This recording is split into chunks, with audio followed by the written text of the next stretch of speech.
You're listening to Haze Radio Network, Cannabis Lifestyle Radio. So, it's like you get up in the morning and I'm like, oh, I have so much stuff to do. And then I realize, oh, I have a guest that gets to come over to the studio and hang out. And I got one of my co-hosts, Batel, with me today, which is also a real good treat. And morning. And have the pleasure of, it's always different topics that we have, but today we get to talk about legal, which is a very cool topic that a lot of people are interested in, because it's like, what do you do when you get into the cannabis industry? And so many people kind of look at it almost in a negative way, and, we have to try to break the barriers of stoners and acceptance in business and natural life. And I have the pleasure of having Cindy Tran from CNT Law Group to come over here and hang out with us at the studio and let us know what's going on. Now, before I get into the whole legal and the law group and, everything that you've been doing, let's start where you grew up. Well, I grew up here in Southern California, so I was a San Gabriel Valley kid. Okay, San Gabriel Valley. San Gabriel Valley, not the Topanga Valleys, but the San Gabriel Valley. So I was Monterey Park, Pasadena. Now I'm in Pasadena, but Monterey Park. So always growing up in the West Coast, having that West Coast feel. Did you ever visit much? You go to East Coast much at all, or no? Once in a while, but to be honest, I came and immigrated here, landed in Indianapolis, so it was not in the West Coast. But so as a child, yeah, grew up in Indianapolis for how long? 2 winters. My grandfather figured that it was way too cold. Hell yes. Oh my God. I saw snow for the first time in his life, and after the first winter, he said if we had to live through another winter in Indiana, he was going to die. So we packed up the following spring and drove was down. Smart. How smart was he, right? That's the way to go. And grew up in Cali. Yeah, so I was 4 by the time I came to Cali. So 4 in Cali. Grew up in Cali, high school Cali.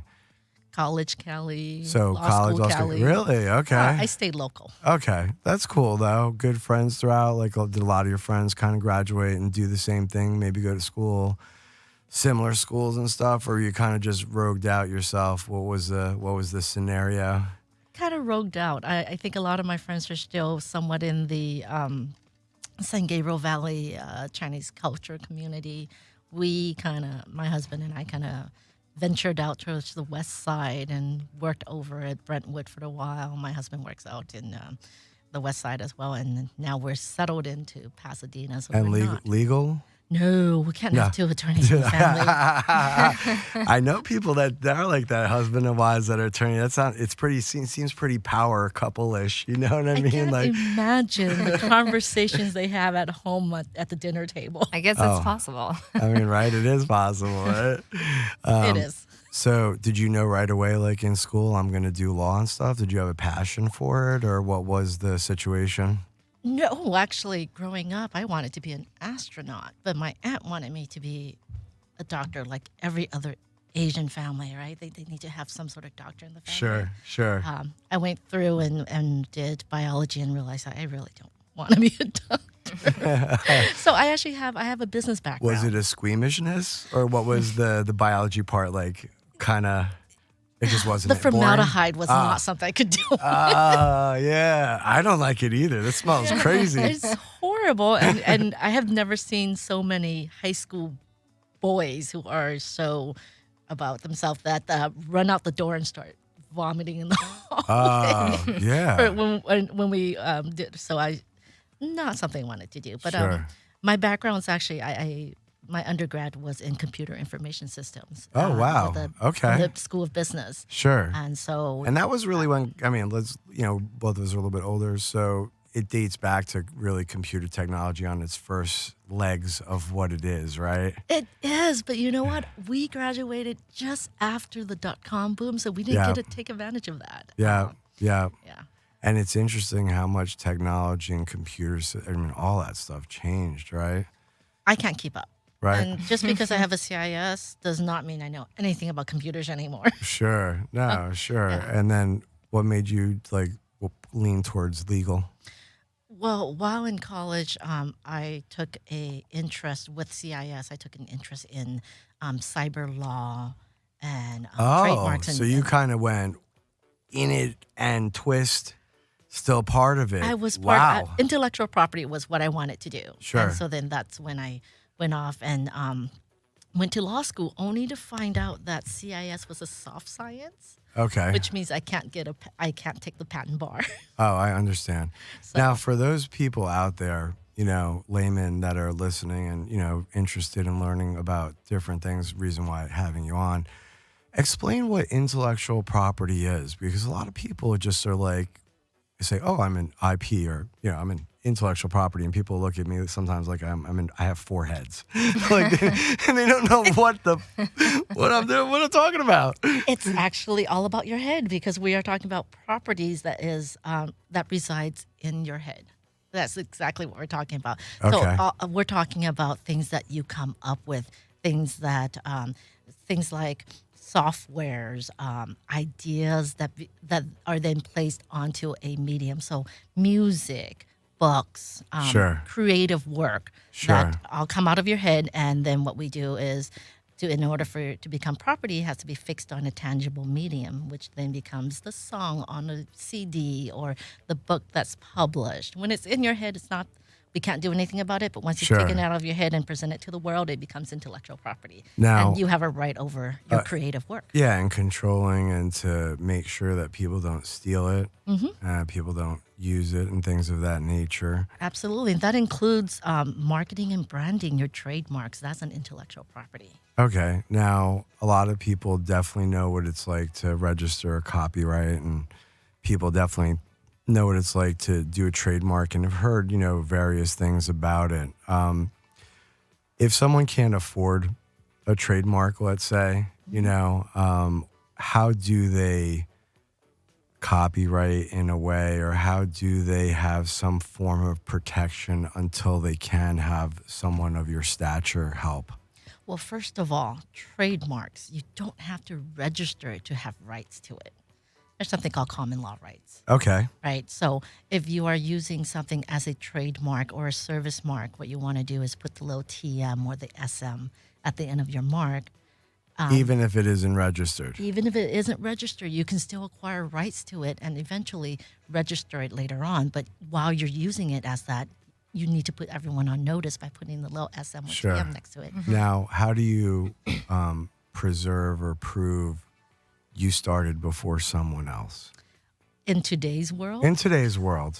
your website is a great place to Okay. preserve that because Okay. you can definitely show with an archive printout of your website where your trademark was Started displayed. and displayed and Right. everything. Right. So that's great advice. So That's a you're good way. saying is one way to really preserve something that you're building or interested in is to document it on the web, best place worldwide, to Absolutely. kind of put it out there, and someone technically would have to prove that they actually digitally created that before. Right, absolutely. And one of the best things about trademarks is we think about registration as on a federal level.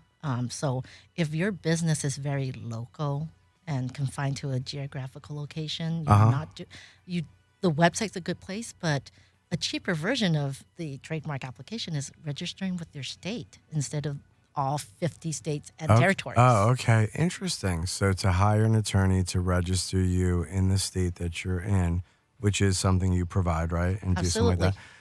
Can we talk about what the cost of something like that would run, or no? Sure. Federally, our federal If it's a state one to save money, let's say. a state one to save money, we charge $750 plus the filing fee. Okay. And if it were to have been federal, it's a lot more, right? Like 10,000 almost, right? Or no? Or No, we like to work with the new business that are starting up. So what we charge is $1,800 plus the filing Okay, fee, okay. and then incremental fees later on if there are additional things that we need to do. Okay. But to start off, and if there's no what we call office actions from the trademark office, Sure. no complications, Sure.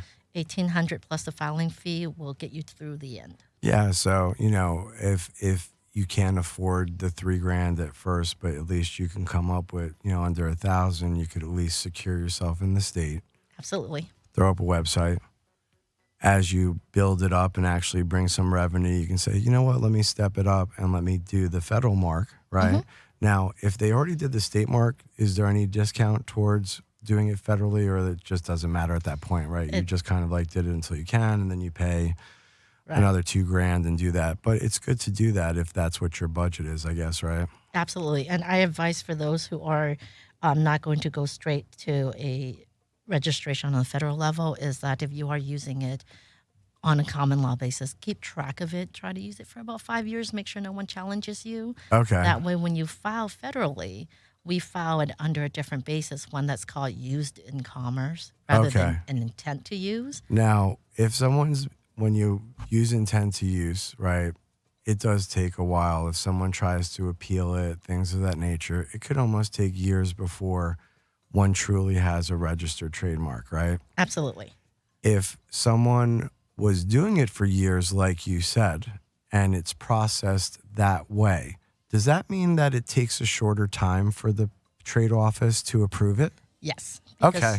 Part of it is when you're doing a use in commerce, your application includes the proof of use up front. Okay. And so all they have to do is do the publication. If no one opposes it during that publication period, Okay. you're good to go. And what is a publication period usually? 30 days from when they publish it. Oh, wow. And So it could be really, it could be. if not disputed, Right. could But happen. Trademark office does take a while to do their job, so it takes them 6 to 9 months to process the application to begin with. Yeah, that's what it is. It does take, no matter what, you got to wait. But as long as you're going forward, you're capturing your vision, you're honing into your value as intellectual property, which gives every person really, even if they're working a 9-to-5 job, the ability to create a side revenue based on their own actions and wants and likes Absolutely. and desires. Yeah. Right? One of the things I do recommend doing if you're going to create your own trademark and you want to use it first before you register is spend a few $100s and do a search to make sure your trademark isn't going to interfere with anyone else's. Because you don't want to spend 5 years on marketing and then when you file, you have a problem. Yeah, right. Okay. Cindy, that's actually a great point, and I had a question that goes right along with that. What are the common myths as it regards to the business, protecting your business, and that you see your clients dealing with on a regular basis, or is there a theme as to what they believe, but in reality that may not be the case? You know how everyone talks about the poor man's copyright? Right? Yes, it's the most commonly I was going to even throw it out myself, but I held back. You know I got to drill in right here. Mail it to yourself with a stamp and never open it. I heard that was the old school way, right? That is the old school way. Never opened it, but the only thing I have a problem with that is all it does is it proves that you have the idea first. Sure. But from a legal point of view, you can't file a lawsuit without a registration. Okay. Right. And then on top of that, if we talk about common law copyright, because you have copyrights, the rights apply the minute you put your idea down on a tangible form and express it. Sure. Right. And so when you mail it to yourself, all you've done is preserve the proof that you came up with it on this date. Sure. But from a legal point of view, when you go to file a lawsuit against someone else, here's your slight problem, is that first you're still going to have to register so that you have a copyright registration number to start the lawsuit. Sure. Mm-hmm. Then what you run into oftentimes in the lawsuit is that when you're doing a copyright, what we're trying to do is recapture the lost potential earnings that you might have gotten from someone infringing on your expression and your idea. Sure. Now, when you do it where you do the poor man's way, you have to prove how much money you've lost or how much you potentially didn't gain, or the other side's actual gains. You're listening to Haze Radio Network, Cannabis Lifestyle Radio. many times has your creation been infringed on? And then we take the statutory damages of $750 to $150,000, depending on the range, and multiply by how many times it's been infringed on. And you don't have to prove how much you lost or how much they gain because they're statutory damages. But Interesting. if you don't register it and you register it when you do the lawsuit, statutory damages only applies after registration. So all the loss and gains prior to that, you have to prove. So wait, That's so very, explain. very So explain. I got a little confused though. for the layman. For the layman. Okay. For the layman, why do we file a lawsuit? 2 reasons. One, we want to stop them from infringing on our rights. Okay. 2, money, right? Sure. Most of the time, it's to right or wrong, and the best way to right or wrong is to compensate you for the wrong. Okay. So when we have a copyright issue this way is if you register it under the law, once you register it, there's something called statutory damages, Sure. which means under the law, a infringing item, Item. whatever Yeah. it is, the damage that you can get for an infringement can range from $750 To 150,000. to $150,000 per infringement. Per infringement. If you can prove how many Which infringements. could be costly. Which Yeah. could be, right? Yeah. But if you only sent yourself a letter and that's the only proof that you have and you didn't register it, and for 3 years, someone's been running, let's say it's a script. Sure. They've got 3 seasons of this script going before you realize something's going on. Then you file the registration and then you file the lawsuit. The 3 years before the registration, the damages involving in those 3 years, you have to prove it based on what you lost or what they gained. Oh, okay. Which means try to get the other side to tell you how much they made. What you lost or what you gained, then you getting an automatic amount Precisely. per thing, and then that has to be right. negotiated. Sure, Exactly. absolutely. So it makes it a lot easier if you register. And copyright registration fees are like $55 an Now, application. I have a question then, interesting about what we talked about, cannabis, right? Mm-hmm. Cannabis federally isn't legal, so filing it federally. But what about the scenario you said about state? If California is a recreational state and you created a copyright or something at least that you wanted to register on a state level, would that be accepted? It should be. It should be. It should be. Well, copyrights are federal. Okay, But but trademarks are not. Trademarks, You okay. can register your trademark state. And besides, with what it is right now with cannabis is you can't cross state lines anyway because then you end up in the Yeah, federal That's sure, jurisdiction. sure. Register your trademark in the state. Copyright is a whole different thing. When you copyright something, it is an artwork, an expression of an artwork. So even if you're drawing a picture of a cannabis leaf or a hemp leaf or something, you're not violating the law by drawing making an artwork. So No. you can still copyright it. Yeah, sure. Trademark is a little harder because you can't file a federal trademark application to tell them, well, I'm using this mark to promote. Yeah, for sure. Exactly. But as a state thing to control and Not a problem. lock in your brand, Mm-hmm. and then if someone, let's say, took your idea, went into the next state and said, oh, this is my idea, I'm doing it, and copied, at some point, though, you can sue them because you could show that your trademark pre-existed in the state prior to the state they did, right? So the tricky part about federal and state registration is if you have a state registration, it only protects you within your state. In the state. Right. It doesn't protect you in the other state. However, if we're looking at from a long future point of view with seeing that possibly the federal law will change, your state registration can assist you in the federal point of view once that becomes available because then now you can prove that the other You were states- first, yeah, that you were prior to. So in the end, it could really mess somebody up once it goes federal. Or you start samuraiing through and just like registering in each state individually. You could do that, but I would say like if only in the states that you plan on actually having business. Yeah, sure. Most state registrations will require that you're already using the mark in their state, Oh, okay. whereas federally Okay. allows you to do an intent. Oh, very interesting. I never knew that. Yeah. So California requires that you're already using it before you'll get a registration. Okay. Federally, federally it's the same thing. You won't get a registration until you start using it, but you can apply with the intent to use, and then they will give you a notice of allowance that after they've reviewed it preliminary and say you can use it. Okay. And they give you 6 months to start using it, and then show them the proof before they register you. Wow. However, in California, it's like a use in commerce application. You have to show that you're already using it before you can even apply. Sure. So there's a little difference, and most states will have that similar requirement, I whereas got the you. federal allows you to apply with the intention of starting to use. So you've been working, with cannabis with cannabis clients, right? Starting to work with them and felt like you could assist in this industry. Was there a reason that? Well, yeah. With the change in the California law, we kind of stumbled onto the cannabis clients.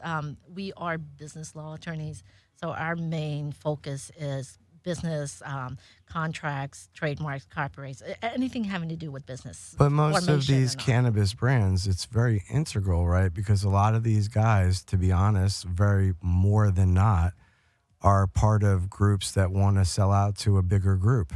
Right. So that's how we ended up with some cannabis clients, is that they are now taking it mainstream with the California law changing and starting to establish their business, structuring it, and making it more appealing. And the more you for- do that, though, the more value the company is worth, and a lot easier to get someone to want to invest, right? Absolutely. Well, because here's the thing: when you have a business and you have intellectual property, you have trademarks, you have branding, you have all of these, your business is running right, you have all of your policies in place. Then, if you're looking for institutional investors or Real banks, money, or money, Wall yeah. Street Oh, investors, yeah. Uh-huh. they're looking at all of that. And if you don't have that, they pass you off in 2 seconds. Most of the time, they're like, "Oh, you don't have that minimum? We don't even want to really look at you, right? Or you're not going to get nearly the money you want, right?" Right. The difference between raising 100,000 versus 10 million. 100,000 over 10 million. See, you guys listening to that out there? I was There's a going to be like, gap. I was like 10,000 over like, and she going to like millions. When you're talking about Wall Street investors, Yeah. they're talking about And that's millions. what it is. They're Yeah. talking about millions. They don't want to even hear if you want less than that, truthfully, right? Right, because mean- what's the return that they can get on their 100,000? Exactly. The return. The ROI. Return on And that's what we investment. work on. Yes, that's what we work on. We are obviously with our clients. We look at their contracts with these potential investors. What are the returns? And a lot of times, it's also discussing it with them in the strategy of what are we offering our investors. What about also helping them feel comfortable from a legal standpoint by helping build the confidence that they need on the fears of being like rated or like all these other like more serious things that do happen to these type of businesses, Right. including robbery, theft, very traumatic, worries, let's say.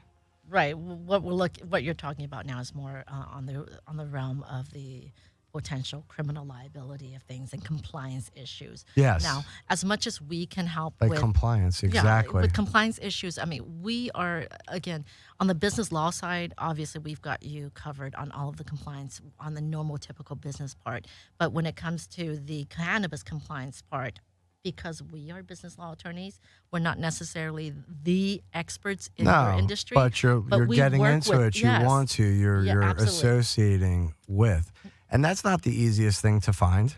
No, but there are, the part about this is that we work as your general counsel, more or less. Yeah. So we are your legal department. Sure. We will work with the different experts Groups to make and sure experts. you are in the right place. That Yeah. you're super solid. And that's important, right? Right. For someone to feel comfortable, to have someone that isn't afraid of the plant. Right.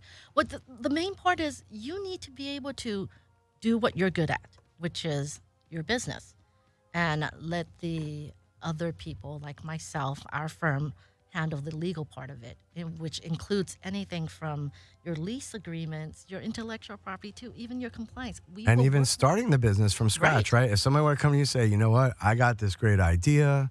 Mm-hmm. I have some intellectual property. I got my trademark, I got my, certain things started, but I didn't register nothing. Can you help me? Absolutely, we can help you, and we want to be the one firm or the one person that you come to, and we make sure everything else is covered and behind you. And a lot of times, here's what we're talking about. Also, I've got clients come in. They talk about the plant that they have. They have a specific. My language is not going to be right. No, but it's okay. They have a specific strand that they're Sure. working on. Yeah, exactly. And oftentimes we will try to work with someone, a botanist, or to see if this is something that we can patent. Sure. And with a patent, just because it's a cannabis plant does not mean we can't patent the strand itself in terms of what you've created. Yeah, and the genetic profile and things of Exactly. that, because So- that all has tangible, like Yes. music. Absolutely. So one day Right. you don't have to do the business. You just sell these intellectual property to someone else and get royalties on it. Yeah, yeah. Right. And so and that's the other thing to explain. You don't necessarily have to sell off the intellectual property. You essentially can explain to the layman, a fee. Yes, it's called licensing. Yeah, and why don't we break that down briefly? Like, what would be your layman's? I call it a Sure. retirement plan. Okay, I call it a retirement plan. let's talk about retirement plan. So for a lot of my clients who have intellectual property, I advise them that the first thing when you're trying to exit your business and you're ready to retire, and by retirement, we're not saying you're in your 60s or 70, but you're ready to go on to a new project Sure. or something else. Your intellectual property, you can either sell your business, which includes your book of business and whatever the hard retail tangible right, part. the tangible parts, or you can license out the intellectual property which you've built up, your brand, your trademark, and And let the someone else do easiest the work. way to give an example of this is what people understand franchising as. Exactly. McDonald's, right? You go to them, you want a McDonald's, Mm-hmm. right? You're getting everything from them because they know how to build it. So they give you the store, they give you the food, they give you all that stuff. They don't particularly own it. You're licensing it. You own your McDonald's, right? And they don't run it either. And they don't run it. They don't have the problem of running it, but they have the concept. And they just gave you a license to use their concept and their name. Yep. And what do? You pay a fee every year on top of a percentage of your revenue to them. Yeah, or whatever the agreement is for the use of the intellectual property. And when you're the owner of that, you can swing whatever deal you want. Exactly. So what we want to do, If you with want to our trade clients- for a car because you want to give someone permission to use your intellectual property, I mean, just hypothetically, right? Or something of that, as long as it's a negotiated deal, you are the controller of that property. right? And the point about that is building up your name or your intellectual property to that point where someone wants to pay you just for the privilege of using your name. Yes. It's amazing. And aside from intellectual property and helping build businesses, I know you're very passionate about working with immigration also. Yes, so we do. Our office, because we are a business law firm, we focus on investments and employment visas. And one of the more passionate part prior to the cannabis industry coming into play was connecting small businesses in the U.S. who are looking for investment funds to expand their business with foreign investors who are looking for immigration opportunities. So Nice. that way, you don't have to take out a loan from a bank for $1 million at I don't know what. Even if first you got to qualify, right? Sure. And then what type of collaterals you have to put up and all that. But what we can do is we have plenty of foreigners who are looking for ways to come to the U.S. and if they have the money, investor visas are a good way. But their problem is, do they start their own business? Because they Sure. can't run it. They don't know what's going on in the U.S. Sure.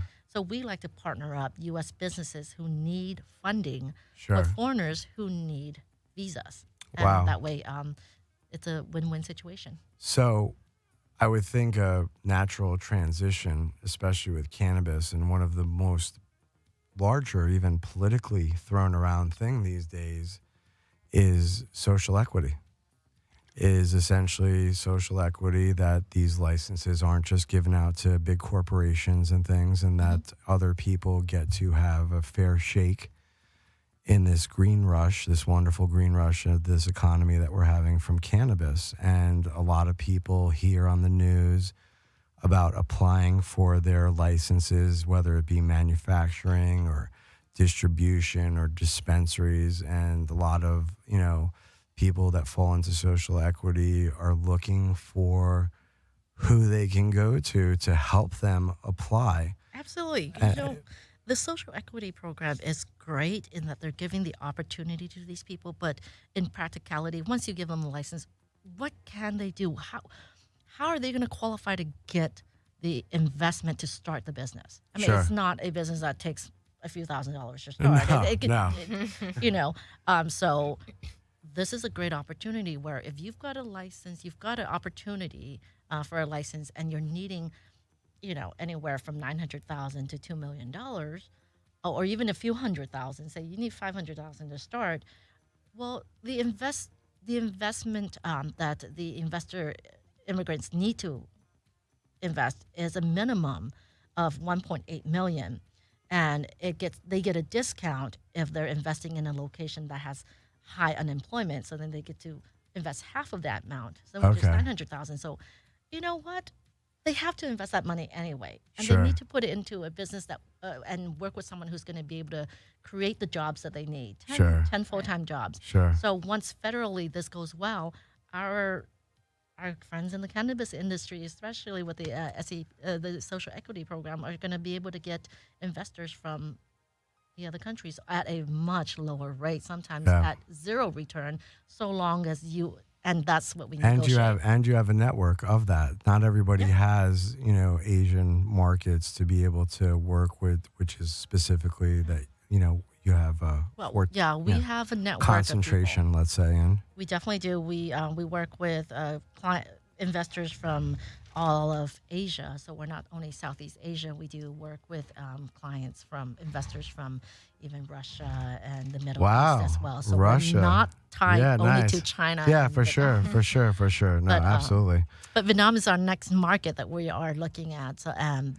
you run a networking event, don't you? I don't run a networking event, but I participate in one. You participate in a networking event. Do you give a little shout out to it or no? Yes, it's a networking. It's not really a networking event. It's called Focus Out. And, everyone in the group loves what they're trying to do is focus on each other instead of on themselves to help with building business resources. So cool. We have a great resource program where every member of the networking group is looking to help you, and everyone's in the different industry. So it's just a good resource location. Nice. And we meet once a month, but there are several different groups, so there's always a group meeting every week. But now, I only do once a month. If somebody's interested in getting hold of you to try to help with their starting of their business or business services, how would they get in touch with you? They can give us a call. Our phone number is 626-788-2687, or shoot us an email at info@cntlawgroup.com. Nice. CNT Law Group, definitely check it out. Do you have any shout outs, any friends or family or anybody?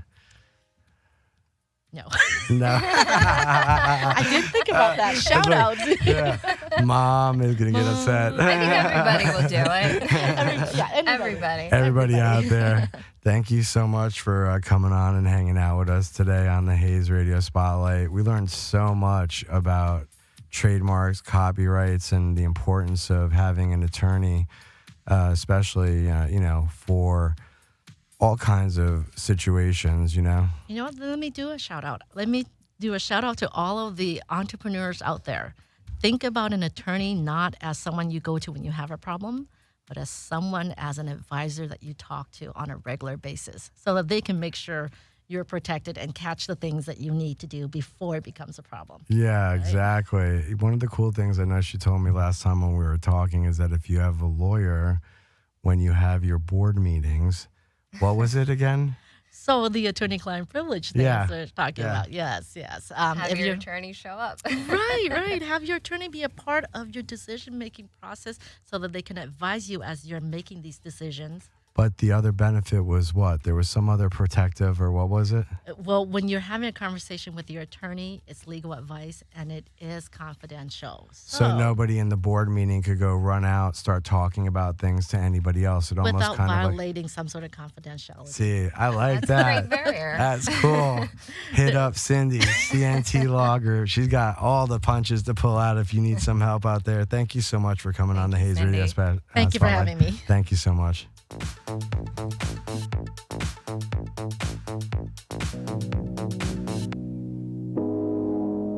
You're listening to Haze Radio Network, Cannabis Lifestyle Radio.